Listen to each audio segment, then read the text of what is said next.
Alright guys, I finally got the piece back together. I had it all right, I just misplaced this screw right here, which sits right over top of this roll pin, which allows this to pivot. I don't know if you can see that. Anyway, got that all together. The piece I was having trouble with was this. As you can see, the brass fitting is mangled up. I guess I misunderstood. I thought the brass fitting would pop out, and I'm sure it does, but there was a plastic piece inside. I don't know if you can see that. Plastic piece that fit right inside of there, and I was able, I guess some people drill it out, but anyway, I got it out, and I don't know, it'd be hard to see, but down inside there is a carb adjustment for the high jet, and that is I may just be able to adjust it. At least that's what I'm hoping, and that way I don't have to send it in for warranty work, and I've learned something myself. Don't know if I mentioned, but I have never messed with a two-stroke carburetor in my life. I've barely messed with a carburetor on an automobile, on a truck or a car. But I'm a hands-on learner, so I can usually watch something on YouTube, a video, and I can follow along with it, what have you, and fix it. I'm just wondering also, I think I just need to go ahead and order a new diaphragm and gasket set for the carburetor. They're not very expensive, like 14, 15 bucks. Would have been nice if I could have picked it up at my local place today, but they didn't have any in stock, so I'm not sure what this little mesh screen here is for, but it's nice and clean. Some of the other tips that people said to check for was the screen on the exhaust side. I did check that. It was free of debris. I went ahead and used my air compressor and blew it out. So that's what leads me to believe that it's in the jet. There's something in there blocking, causing a problem. So we'll make some adjustments on that, and we'll get this thing back together. And then once it's all back together, as you can see, this piece here, it goes over top like so. And I've mangled that so much that I'm gonna have to bend it. Yeah. Because now the plastic piece won't fit back on it.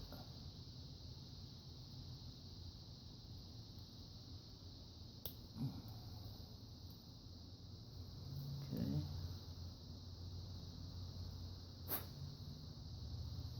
That should take care of it. With this piece, we'll go back on here, like so. And then the yellow hose and the black hose and the primer bulb sits in there. But we'll go ahead and finish off on this. The diaphragm here goes back on like so, and what that does is there's a vacuum that sucks on that and allows that to make the adjustment to pivot there. So these screws back in. I guess it makes sense if I put the damn cover back on it, wouldn't it?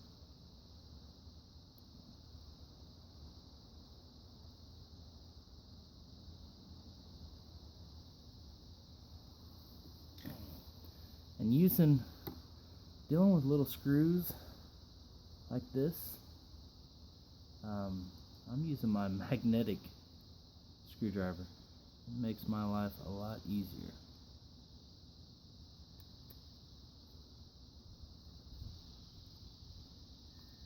At least that's my suggestion. Just go ahead and pop it in there, drop it, and screw it.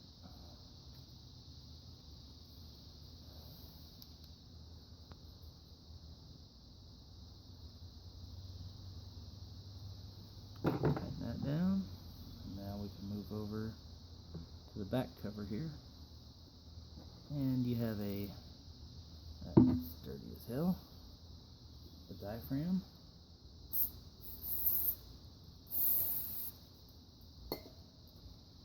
diaphragm here.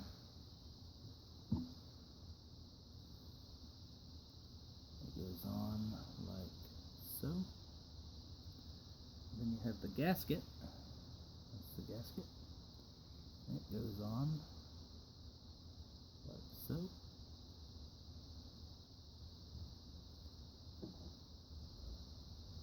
You know, I never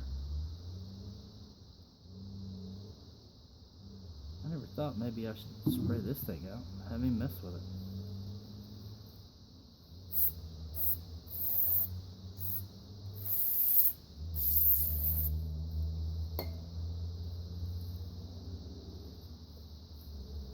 Hopefully there's nothing gunked up in there.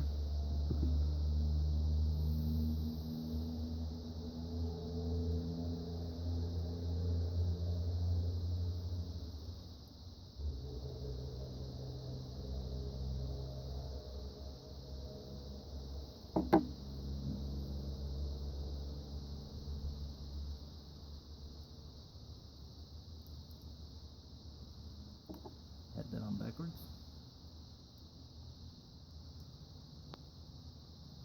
Come on now.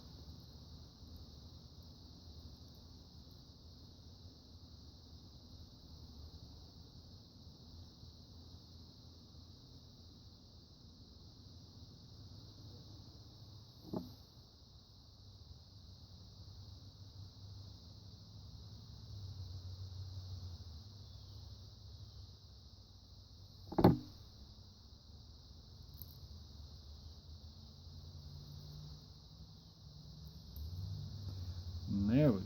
Had the whole damn thing on backwards. Again, my first time dealing with this stuff, so yeah, nice fit there. And we had 4 screws in here.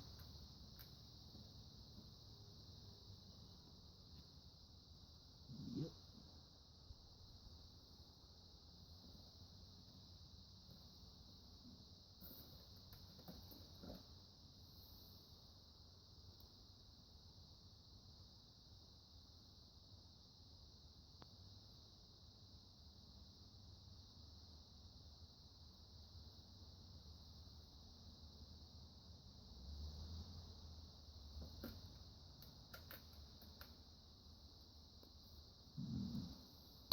I'll make sure of something real quick.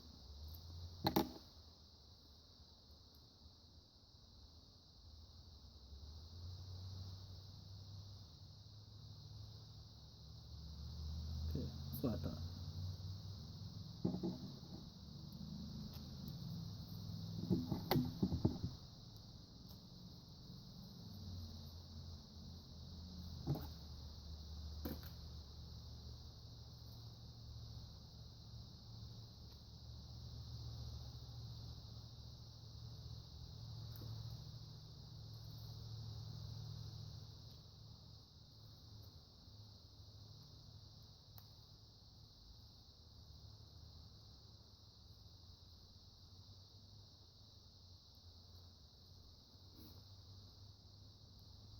Normally I listen to music out here, but since we're on YouTube, I figure I'd probably get popped for copyright infringement because I knew that this would be a longer video and listening to the radio station.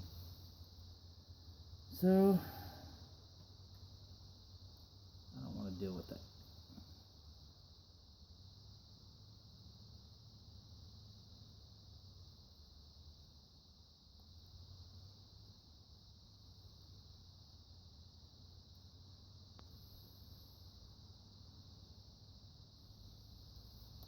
Alright, so everything's back in place. Just tighten everything down.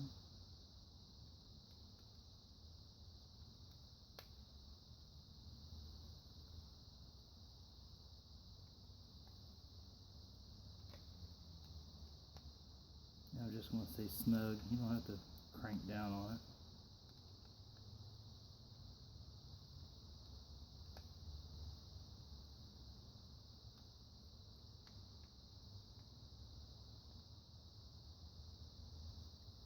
Okay. So that's back together.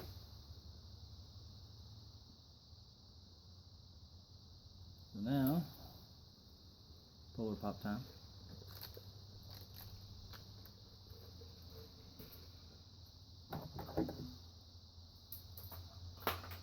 I'm going to back up and bring the weed eater back in. Hopefully you can see that.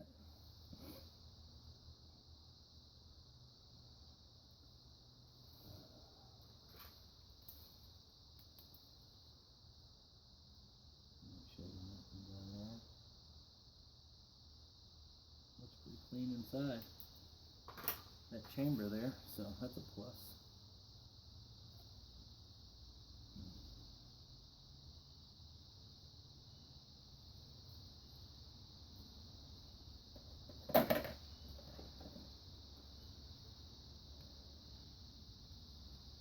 And then this cover here just slides back in like so. And find up the two holes. Make sure all the hoses are out of the way. And it's a Torx 27.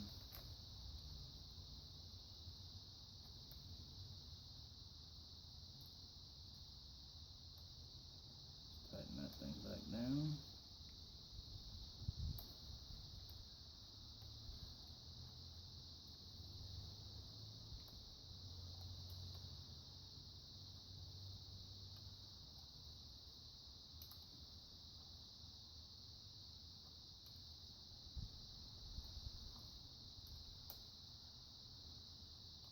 Again, this one, you don't need a crank on it, just tighten it down. And then, like I said, yellow hose goes closest to you. Yellow hose, it goes on the smaller, has one barb. Slide that on there. Shit. I forgot to install my primer bulb. Alright, so we got to back that off.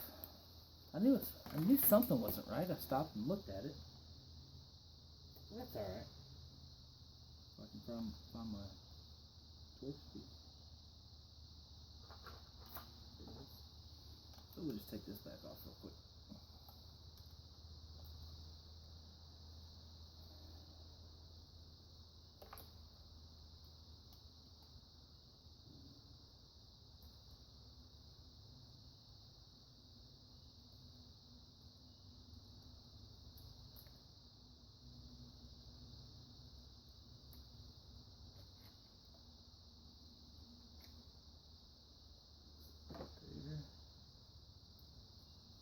Out and screwdriver.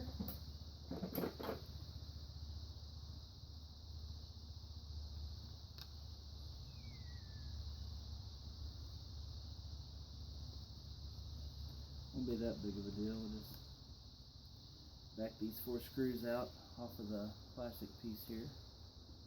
I wish I knew what that was called because I feel like an idiot just saying, you know, the plastic piece. But that's part of learning, right? First year in business, doing this part-time, and we'll learn about it. That was the point of my channel, was to grow this company and one customer at a time.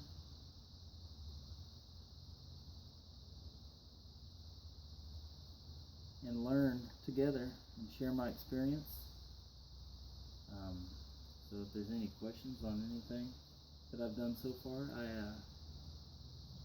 I did start an LLC through my local small business state representative, and I did all that paperwork online. It was very easy, and I think I paid $78 here in Indiana. And then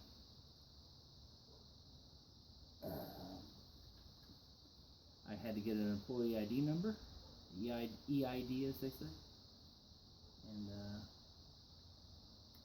that was very easy as well. That was also done all online through my local indiana.gov website, and that was free.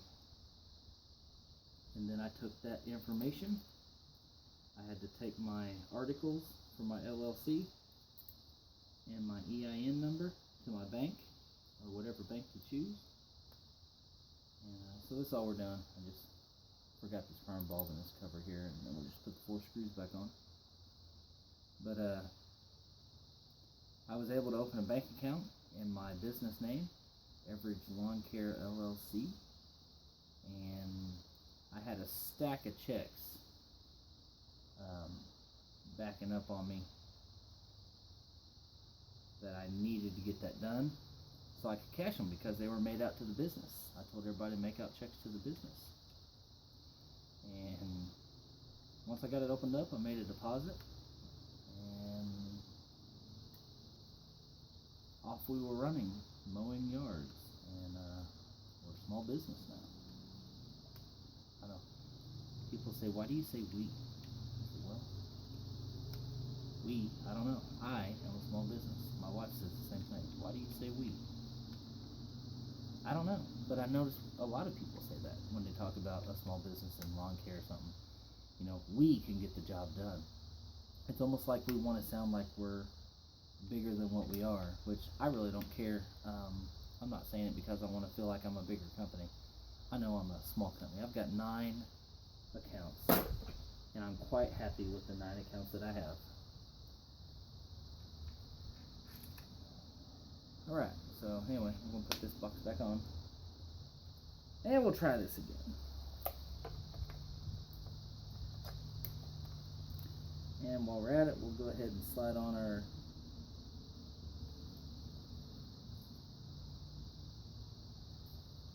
yellow tube, maybe. What the heck is going on with that? Did I put it on upside down?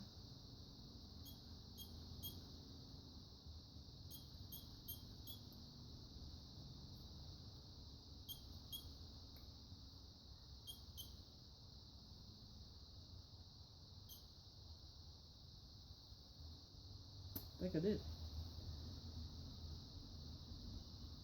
This is what I get for talking and not paying attention. But oh well.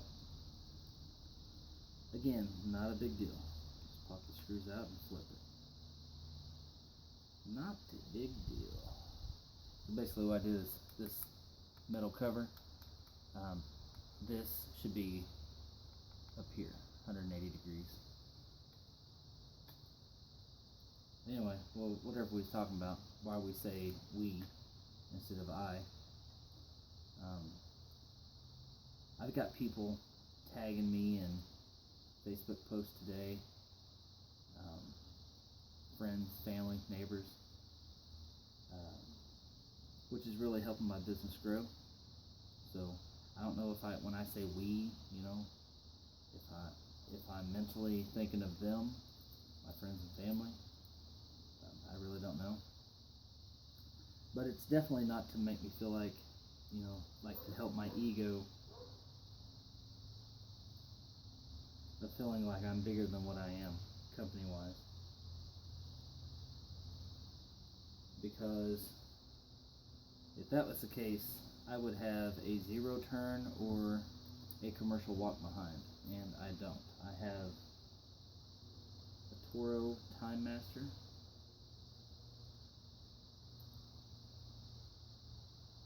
30-inch, and I have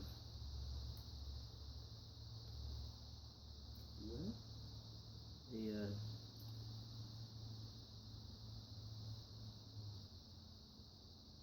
oh, that's what it was. Alright, sorry, I found the problem. Anyway, a 21-inch Troy belt. We had it on there, or I had, we had it on there. I had it on there like this. That's how I had it. And you see this curves down. Actually, I just needed to flip it so it curves up. So, when it goes back on, as you can see, there's a gap there, because I couldn't push the hoses on. When it was the other way, like so, you see how it's right up against the hose? Barbs there? I could not even, I was like, man, what the heck? So that's the problem. Flipping it. And that way there's a gap. All right. Carrying on. So a 30-inch Toro Time Master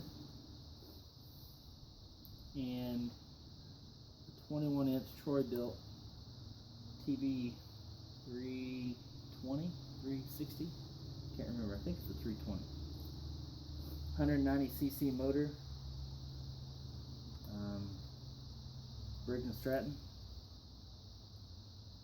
Looks like the same motor it's on the Toro Time Master. No, maybe not. The 360 has the same motor as the Time Master. So I have the 320. That's what it is. But it's still a 190cc motor. And it's a great 21-inch push mower. I'm sure there's better, commercial Hondas, yada yada yada. But man, I am just not in a position to spend $500, $600, $700, $800 on a commercial 21-inch mower. It's not going to do it. I can afford to do it, but that would go against everything that I'm working towards. Alright, so hoses. Black hose goes furthest away from you on the 2-barb setup. Yellow hose goes closest to you onto the single barb setup. Alright, now, and then the only thing that's left is a little breather, vent tube, or whatever you want to call it. Screw this down, screw that down, give them a good snug. Again, it's the Torx T27, or just Torx 27, I guess. Alright, so snug down, I got my hoses on.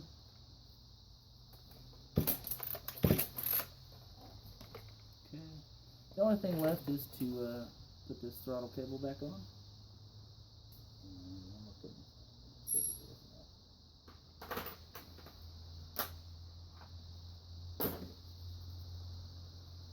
Throttle cable. Alright, so I do need a pick or something. The pick does seem easier just to spin.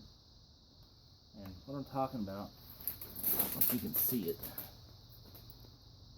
what I'm talking about is this right here. You know, that kind of spins. There's a certain way, if you see on the end of the throttle cable, there's this little metal piece. It's like a stopper. There's a certain way that it goes in. And if you look in the slot, there's a little stopper there. And that's where I want the stopper to be on the back side of this. So, what we have to do is spin that, lock that down.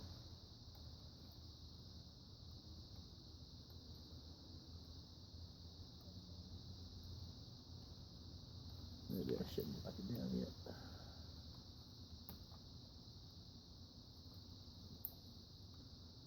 That's being a jerk now.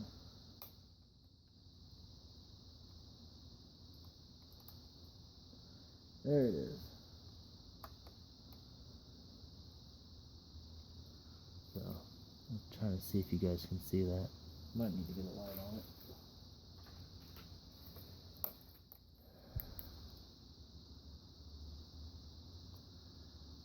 You can see that in there.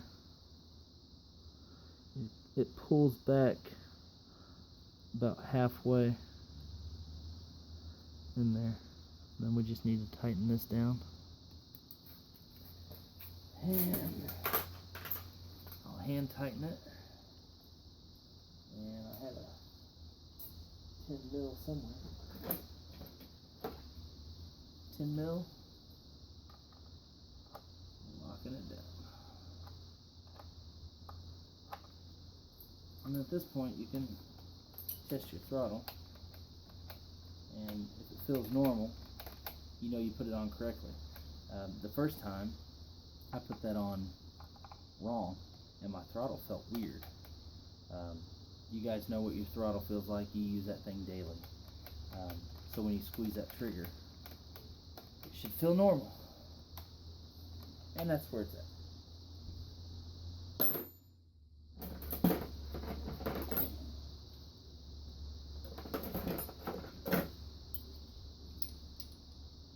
should stay in there better, but oh well.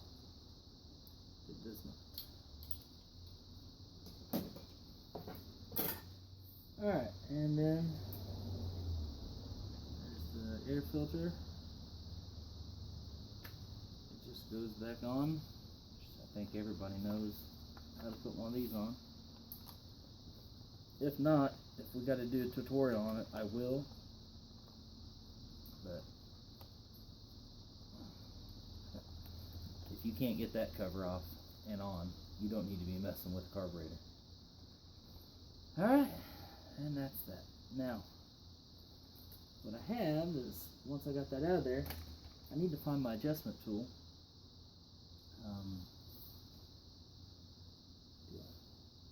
I don't know what I did with that thing, so. But anyway, what we'll do is add some gasoline, or not gasoline, but our fuel mixture. We'll add our fuel mixture back in just a little bit, and we'll prime, make sure it's going to prime. And I'm sure it will start.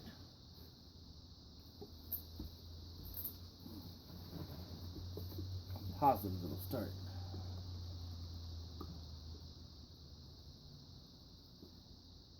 Put a little bit in there. Just a little bit.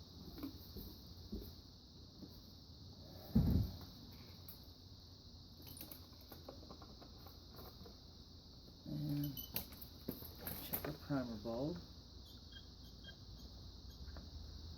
Oh yeah. The juice is flowing.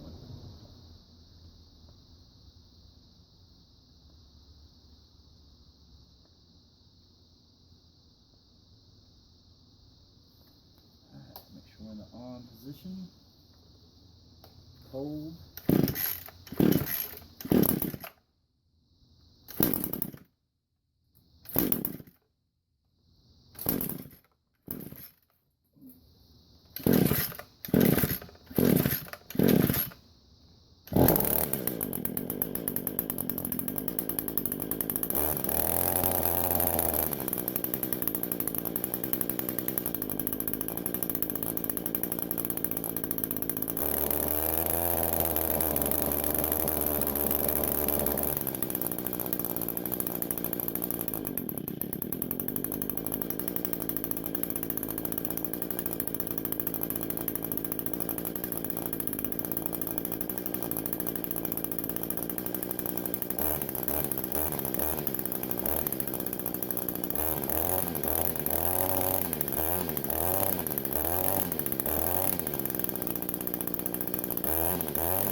Well, I did not expect that at all. A slight adjustment, I think, is all it's going to take on that high carb, and I think it's back in business.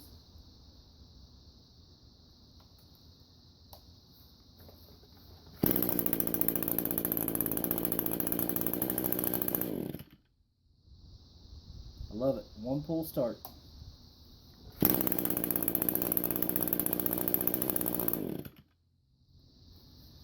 Well, if that didn't work today, I was going to take my Edge-It Pro off of this one and put it on the new one. But I think if I can make an adjustment on that, just a quarter to a half turn, or maybe screw it all the way in, count the turns on how many times I screw it in, and then start backing it out from there, and then count those. But I think an adjustment, I think I'll start with a quarter quarter adjustment and then go to a half if need be. But yeah, that's how it's done.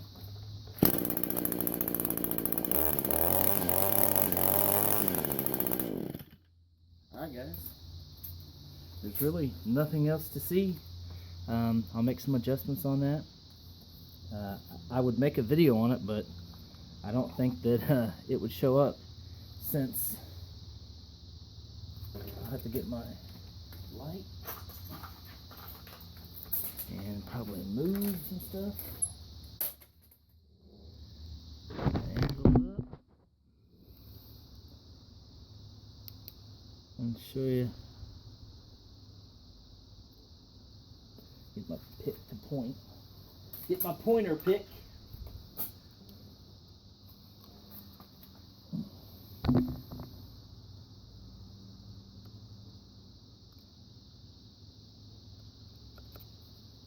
Right in there. So now that cap's off, the plastic cap, I can just make an adjustment on that and be done with it. So let's flip this camera around here. Maybe it won't. So we'll just do this. That's the old Echo. It's the SRM 225 and the Edge Pro. And then this is the junk Murray that I bought 2.5 years ago, 3 years ago when I bought my house from Walmart, and I threw it in the woods and left it there for a year and went back and got it, and lo and behold, the sumbitch started. I couldn't get it started one day. So here's the new Echo SRM 225. As you can see, no Edge Pro. So I'm either going to have to A, order a new Edge Pro, or B, keep that new one as my backup and then swap the Edge Pro if I need to. But, thanks for sticking with me. I know it's the longest video I've ever made in my life, but thanks for sticking with me. And you can check out my Twitter. Like I said, I got a Twitter feed that I'll be periscoping on. It's Average Lawn Care on Twitter, and it's got a big E with a leaf on it. You can't miss it. My name is Rusty, and I think it has my name Rusty E on it. I could be wrong. But anyway, doing the Periscope thing right now. I've been doing it a couple times a day, and I'll probably Periscope later this evening. Usually I do it when my daughter goes to bed. So check us out, or check us. There we go. Check us out. Check me out on Periscope, and I'm on Facebook as well. Average Lawn Care LLC. Like the page, and you can get updates of what's going on there. I'm not going to do Instagram. Have no interest in getting on another platform, so I'll stick with Twitter, Facebook, and Periscope's tied into Twitter, so we'll go that route. Alright guys, talk to you later.